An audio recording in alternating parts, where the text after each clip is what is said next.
Let's go, guys. Welcome back to the channel. I've got a little bit of a different one for you today. We're going to be more mindset focused because today I want to help you guys to turn your weaknesses into superpowers. And I'm going to start this video with a little bit of a personal story as to how I have done this, because ultimately that's the only way I know how to help people is basically just tell you what I've done and what's worked for me.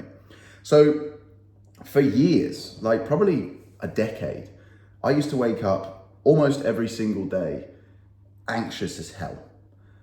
And it got to a point where I felt like I needed to set my alarm for earlier than most people to be able to wake up, to be able to just to give my anxiety time to settle down. It's why I've always trained and gone to the gym in the mornings, because I just need that time to center myself. And the worst part is it was a little bit like Groundhog Day. I used to wake up every morning thinking that feeling, the anxiety, would never go away. And, you know, I'm not going to lie and sit here and say it was awful. Some days it went in 20 minutes. Other days it basically stayed all day. It very much, it ebbed and flowed and depended on, you know, what had happened before and what happened during that day. And it was horrible. I'll be real with you. It was really hard. It basically led to me spending almost a decade just surviving, to be honest, just kind of getting through. I wasn't really making much progress. I wasn't really getting anywhere. I wasn't really like set on achieving anything, because to me, an achievement was just kind of getting through the day. And it really frustrates me because I had no real reason to feel like this. I wasn't being abused.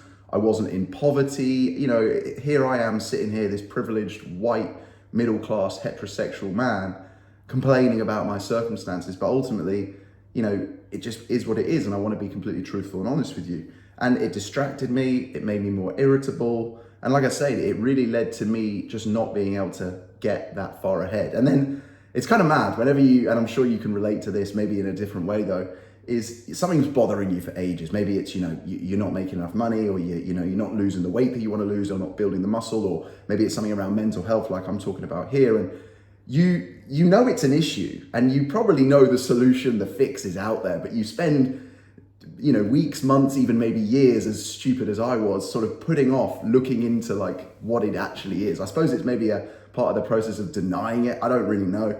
But anyway, eventually I got around to kind of doing my research into like what this actually is, what this is. Like, is there something wrong with me, or is this normal? Because this is back in the day, remember, where like no one's talking about mental health. You couldn't just point a camera at yourself, hit record and say, hey guys, mental health. That just wasn't a thing.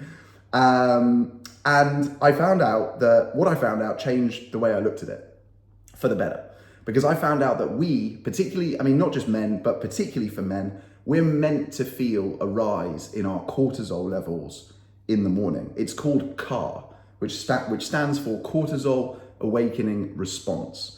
Now, cortisol is a steroid hormone that's produced by your adrenal glands, and you might know it better. It's more commonly known as kind of like your stress hormone, effectively.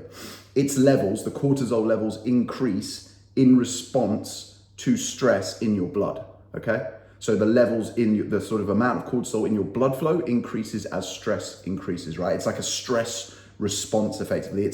It's doing it to kind of help you to realize that you are in a stressful, dangerous situation, right? And it's doing it to kind of make you feel anxious, alert, aware. It's also making your brain and your body far more efficient. Like, you are stronger when you are under stress. You are more efficient. Your body holds onto more water. Your brain works faster, all of these things. And that's why in our very comfortable world now, it manifests as anxiety, because most people will sit in that stress. They won't go and do something. They won't go and like release that cortisol, which is why when I went to the gym in the mornings, I found, for the most part, not every day, that it did help, because it was an outlet for me to kind of reduce and release some of that cortisol from my blood flow and get the levels back down under control.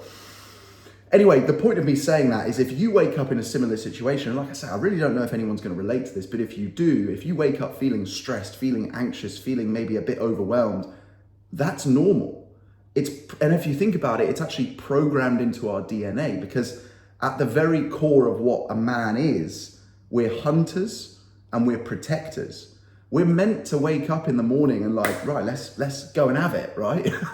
Let's make sure all the women are alive, right? All the women are all right, right? Let's go and hunt. Let's go and get something. Let's go and bring some food back. That's what we are meant to do. Now, you have to remember that our civilization, society, species, whatever you want to call it, has evolved very, very quickly relative to our brains. So our brains doesn't really understand the environment that we're in. It's a bit like, what's all this with beds and food and fridges and like, well, what do you mean? What do you mean you don't have to go hunting? You can go to Tesco. Like, our brains just aren't really up to speed with all this sort of stuff. But the point of me figuring all this out, right? Or I didn't figure it out. The point of me finding this out, I'm not the one who's like, oh guys, I figured it out. The point of me finding all of this stuff out was that it gave me the knowledge. And that knowledge, which we all know is power, knowledge is power, right? But that knowledge enabled me to rationalize how I felt.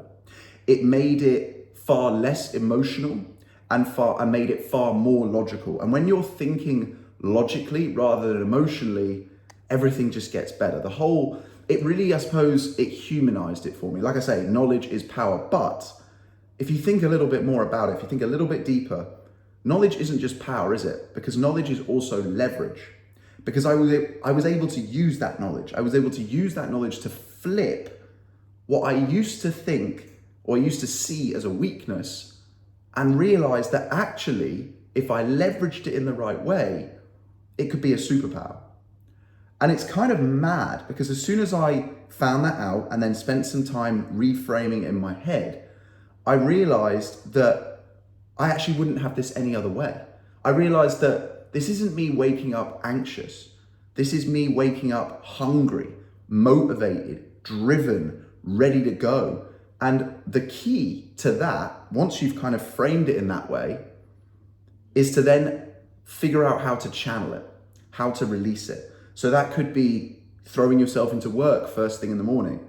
That could be going to the gym. But the point of the fact is it doesn't have to be a specific thing, but I think it's doing something that is an equal and opposite response to that cortisol rise. It's like, is it Isaac Newton's, one of his laws of motion, where he talks about equal and opposite forces? I'm pretty sure it's his like second or third law of motion, right? And I think this is the same. I think you have to do something equally challenging to kind of equalize it a little bit. So like I say, back in the old cave days, the good old days, the lads used to go out hunting first thing in the morning, right? That was hard. Like there was no guarantee they were going to catch anything. They might die. And it was going to be very, very physically and mentally challenging, right? Stalking prey, killing prey, carrying prey back so that the women folk could cook it, right? This is just how society was, right? Whether we like it or not, whether we agree with how it should be now or not, it doesn't really matter. And I realize now that it wasn't a weakness, or it isn't a weakness, because I still have it now to this day. Some days it's actually worse than it used to be. It's actually an advantage. It gives me an advantage over other people who maybe don't have this, maybe can't relate to it. Maybe it's a bit more muted. I think the reality is that I think my cortisol awakening response, I think, like I say, I'm not unique in having it. I think mine might just be a little bit like over the top. It might just not really know where the red line is and just keeps going up, right? It goes viral in my brain, which, isn't great sometimes, because unless you've got an understanding of it and know how to leverage it and a channel to sort of give it an outlet, it can really hamper you. You can sit there in an anxious state, and then when you're in that state, the only priority that you've got is just surviving. You're not thinking about getting ahead. You're not thinking about doing well. You're just thinking about getting the job done, right? And if you stack enough of those days, you realize you're not getting ahead, you're spinning your wheels, I'll be honest, you're just average. So the lesson of, I suppose, of the whole of this video, and the reason I wanted to tell you that story, is that you probably, if you think something is a weakness, I would encourage you to study it. Really study it. Really look at why you think it's a weakness and why it's happening to you, like I did with this. Because if I hadn't have done that, I would still probably be in that state. I would still probably be spinning my wheels. And we're all human. We've all got weaknesses. That is just one of my many weaknesses. But you will have weaknesses, or you will have what I should have said is you will have perceived weaknesses. The chances are, guys, they're actually superpowers. they're actually things that if you can leverage will become huge advantages for you.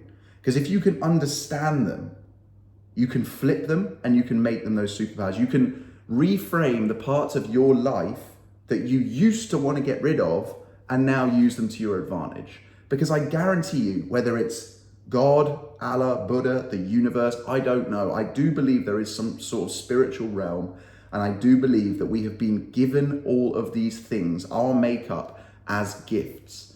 It's just our job to channel them in the right way.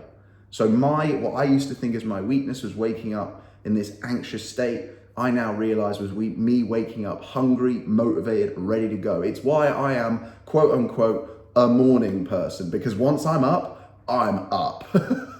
So anyway, guys, a little bit of a personal story there. I kind of peeled back the curtain a little bit, but hopefully you've taken a valuable lesson away from this video. We all have what we think are our weaknesses, but the reality is if you can study them, understand them, leverage them, you can turn them into superpowers. And once you do that, you will be grateful for the fact that you've got them. You will realize that they are gifts that have been given to you. So I really hope this video has helped. I understand you might be watching this in a state where what I'm saying doesn't even feel real or doesn't even, compute, or you're not even sure where to start. Sit down in front of your computer or with a pen and paper and just start doing some research and just try and understand what it is. Try and get to the real, try and really understand what is actually happening in your brain, because I promise you, there is a solution there and there is a superpower there. I'll leave this video here, but if you have liked it, please like the video, please subscribe to the channel. I'm dropping daily videos at the moment, so there's plenty more to come, guys. Thank you so much for watching. I'll see you in the next one.